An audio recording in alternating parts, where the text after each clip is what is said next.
Alright gang, in this episode of our web series and lecture, we're going to go over input and output interfaces.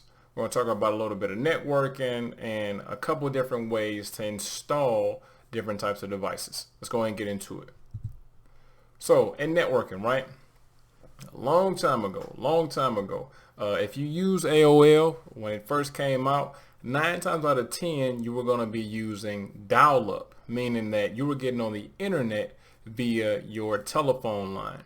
And if you use dial-up internet, the little connector, the little plastic piece on the end of that was called an RJ11. Now, most days, or most people, if they're using internet now, I hope, fingers crossed, if you're still using dial-up, God bless you, but most people now are using Ethernet, and that is a picture of an Ethernet cable at the bottom of the screen, and that little connector on the end of there is called an RJ45. Now with networking, we got a couple different ways to actually connect to things and send information, right? So two things that are a little bit newer and are pretty much on most devices and most cell phones for sure is Bluetooth. So Bluetooth, just like that little thing in the top right corner, if you turn that on, you can send things wirelessly, or you can use devices wirelessly, right, through Bluetooth capability. Now, near field communication, or NFC, is a proximity technology. So you can use that for payments. So if you got like Apple Pay or Google Pay, if you have an NFC enabled device, whether that's your cell phone or tablet, you can actually wave your smartphone or your cell phone up against a payment register. It's pretty much at every store or places you go, whether it's Walgreens, the mall, McDonald's. You can actually use NFC, near field communications, and just wave your device up against the payment kiosk, and it'll actually take the payment out. Okay? All right, so here's a few peripherals. All right, so peripheral is a big ass word. It just means that stuff that's outside of your laptop, right? So a printer would be a peripheral, a scanner would be a peripheral, a mouse would be a peripheral, a keyboard would be a peripheral, a mic would be a peripheral. All right, so just the additional attachments, the additional devices, just remember that those are peripherals. Now, this list is just a couple different peripheral connection types and technologies.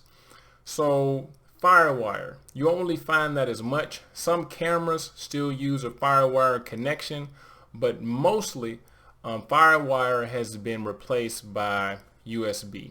Most devices are USB. FireWire, like I said, is used on some cameras, but for the most part, it's been replaced by USB. Another one is a Thunderbolt, and that was introduced as a much faster way to transfer data, download stuff, so on and so forth, than USB. Then, like we were talking about in the previous slide, you have Bluetooth. That's another way that you can transfer data. One very old way that we used to transfer data and stuff like that, or use devices, was RF. Now, RF is still used, and one of the biggest things that you probably used before is a remote. All right, only thing about RF, or radio frequency, it needs a line of sight, good line of sight, to actually be able to not block that signal, right? So it needs a clear path in between you and whatever it's trying to point to.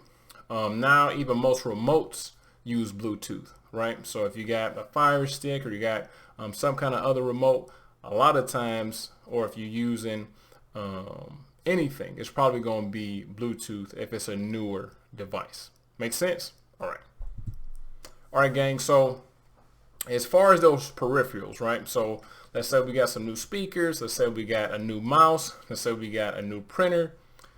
There's different ways to install those peripherals, right? So the old school way, a lot of times, would be they would come with an installation CD. You pop the installation CD in there, next, boom, you have your device installed.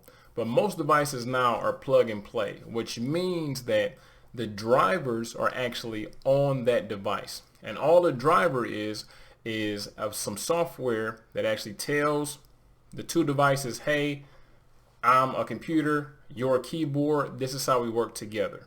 One more time, a driver is just a software that tells the two devices how to work together. So just like the installation CD, it had drivers on it to make that happen. But now, just to make things simple, you plug it in and it'll usually pop up with a notification, hey, this device is installing, hey, this device is installing drivers, so on and so forth.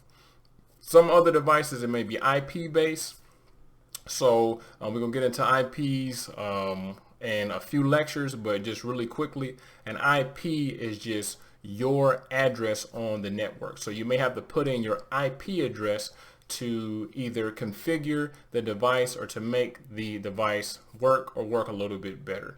A web-based configuration just means that we may have to go on a website, we might have to go on a portal and set some stuff up. All right, gang, so if you're in the course, go ahead, we're going to go a little bit deeper into this lecture. I have a few examples. If you're not in the course, head over to itmasterkey.com and enroll inside of the course.